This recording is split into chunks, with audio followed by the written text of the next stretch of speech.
எவ்வளவோ கட்சிகள் இருக்குங்க. மாநில லெவலில் லோக்கல் கட்சி இருக்குது, தேசிய லெவலில் நேஷனல் ரெக்கக்னைஸ் பார்ட்டிஸ் இருக்குது.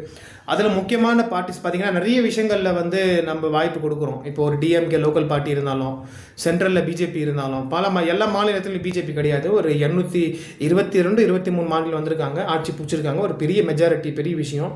ஆனால் தமிழ்நாட்டிலையும் மக்கள் பிஜேபிக்கு ஒரு வாய்ப்பு கொடுக்கணுங்கிறது என்னுடைய வேண்டுகோள்.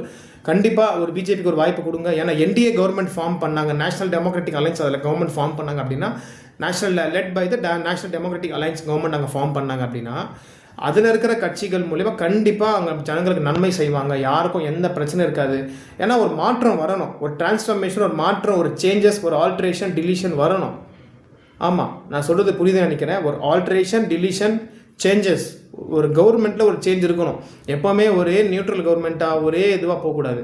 ஒரு சேஞ்சஸ் வந்தால் தான் ஜனங்களுக்கு ரைட்ஸு, ப்ரிவிலேஜஸ்ஸு, ஸ்கீம்ஸு, அதுக்கப்புறம் ஒரு சிஎம் ஆகிறாங்கன்னா ஒரு ஸ்கீம்ஸ் இம்ப்ளிமெண்ட் எப்படி பண்ணுறது, அதுக்கப்புறம் ஒரு policy, direct principle of state policy, various implementation, pension scheme, maintenance of law and public and law and order, அதுக்கப்புறம் ஸ்டேட் மெயின்டெனன்ஸ் ஆஃப் அட்மினிஸ்ட்ரேஷனு, அதுக்கப்புறம் லோக்கல் ஒரு வீக்லி ஒன்ஸு எல்லா டிஸ்ட்ரிக்டோடைய SP, city commissioner, district collector, DGP அவங்களோட உட்காந்து எப்படிலாம் இருக்கவங்க ஏரியாவில் எப்படி பேட்ரோலிங் பண்ணுறாங்க, என்னென்ன போலீஸ் பீப்புள்ஸ் பண்ணிகிட்ருக்காங்க.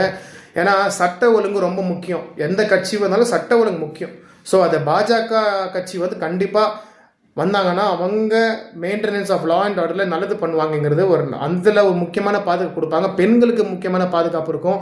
நம்ம பார்க்குறோம், டிஎம்கே கட்சி, டிஎம்கே கவர்மெண்ட் வந்தது, 5 வருஷம் அவங்க இருந்தாங்க, ஆண்டாங்க, ரூலிங் பண்ணாங்க. அவங்க இருக்கும் போது எவ்வளோ பேர் பார்த்திங்கன்னா child rape, honour killing, marital affair issue, அதான் எக்ஸாம்பிளாக நிறைய இஷ்யூ பார்த்தீங்க. பொதுவான பிரச்சனை, காமன் இஷ்யூ எவ்வளோ வந்தது பார்த்துருப்பீங்க, சரிங்களா? ஸோ அந்த விதமான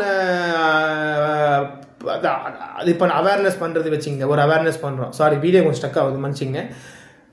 ஒரு முக்கியமான நல்ல ஒரு அவேர்னஸ் பண்ணுறது ஒரு பாஜக கட்சி வந்தால் நல்ல அவேர்னஸ் பண்ணுவாங்க, நல்ல ஸ்கீம்ஸ் பண்ணுவாங்க. தமிழ்நாடு லெஜிஸ்லேட்டிவ் அசம்பிளியில் நல்ல ஒரு பில்லை பாஸ் பண்ணி ப்ரொபோசல் டிராஃப்ட் பண்ணிவிட்டு அதை ஆக்டாக இம்ப்ளிமெண்ட் பண்ணுறது கவர்னர் மூலிமா. ஸோ நல்ல விஷயங்கள், மக்களுக்கு நல்ல திட்ட விஷயங்கள், வெல்ஃபேர் ஆக்டிவிட்டி விஷயமான விஷயம், law and order protection for girls, for minor, for teenager, for adult, யாராக இருந்தாலும் சரி, எல்லாருமே சட்டத்துக்கு சமம் தான். நல்ல வாய்ப்பை கொடுக்குறோம், வேலை வாய்ப்பை கொடுப்பாங்க, எஜுகேஷன் சம்மந்தப்பட்ட விஷயம், யூஜிசிலேருந்து நீட்லேருந்து இதெல்லாம் வேணும், இதெல்லாம் வேண்டாம், இதெல்லாம் மக்களுக்கு எல்லாமே ஒரு ஃப்ளெக்சிபிள் ஆக்குவாங்க பிஜேபி வந்தாங்கன்னா. அதனால் கண்டிப்பாக பிஜேபிக்கு ஓட்டு போடுங்க. நல்ல ஒரு கவர்மெண்ட்டை நம்ம அதை ஆட்சி பண்ணுவோம். பாரத் மாதாக்கு